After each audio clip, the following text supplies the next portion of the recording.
I now believe that the best long-term rehabilitation for the brain from steroids is specifically manipulating neurogenesis and serotonin.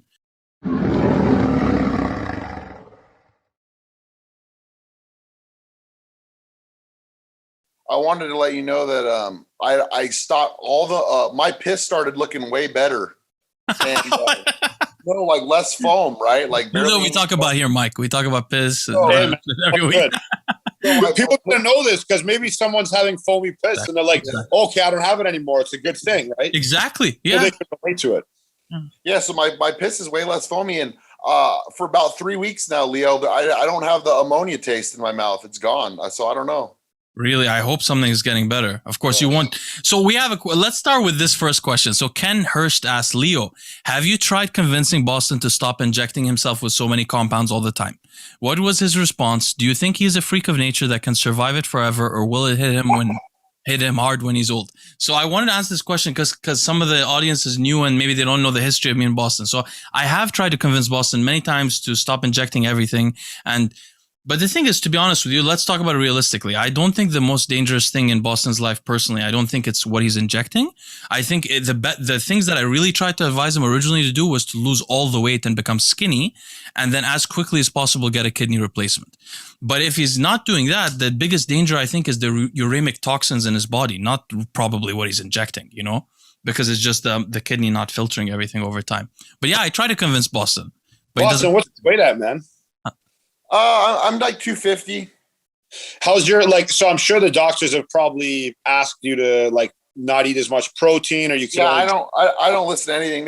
They know that they know that I don't listen. Like my Indian doctor, I'm actually gonna go try a new doctor out in June. But my Indian doctor was like, I know you. He goes, every time I see him, he's like, I know you don't listen anyways. Hey, Boston, you're coming in more jacked for every checkup. So they're like, there's no way they're not listening.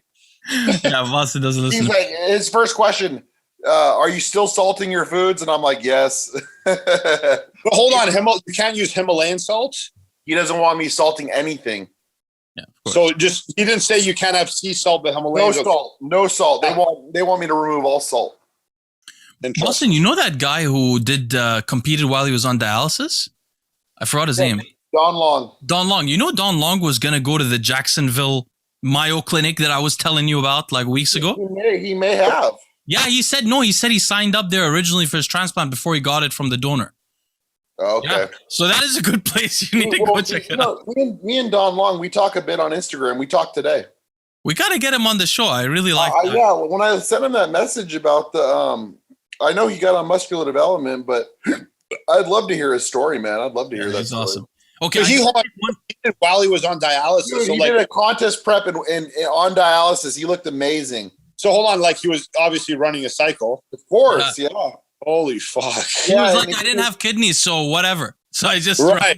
Yeah. Dialysis is getting filtered out anyways, I guess, right? Yeah, if you're gonna do a contest prep after you've been in kidney failure, the best time to do it is when you're on dialysis. The only problem is you want to get switched over to the daily one where you're getting cleaned out every day when you sleep, because the clinic ones you go 3 times a week for like 6 hours, and those are just it's too up and down.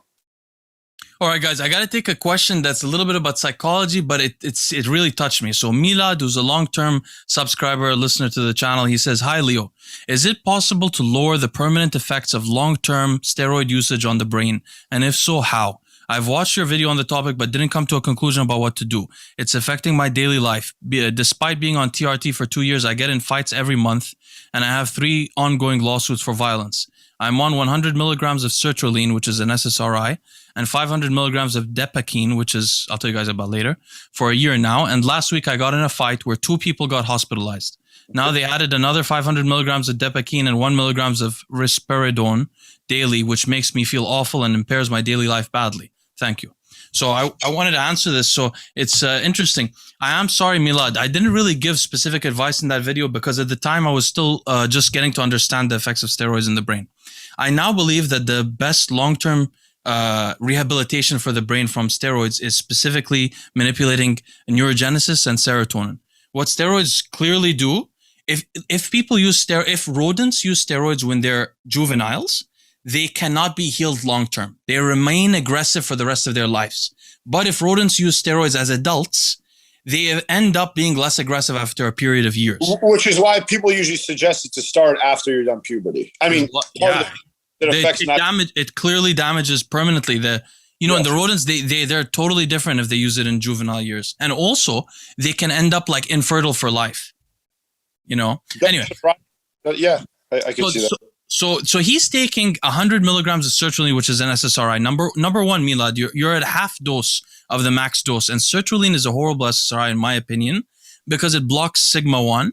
I would rather use fluvoxamine as an SSRI. And if you would want to scale up to, if you're dealing with these kind of things, you need to scale up to around 200 milligrams, which is the maximum dose is 300. You want to avoid serotonin syndrome. If you get serotonin syndrome, you could take a beta blocker or a Seroquel or something like that. But number one, you want an SSRI at a high dose if you respond to SSRIs. How can you know, Milad? Check your BDNF gene.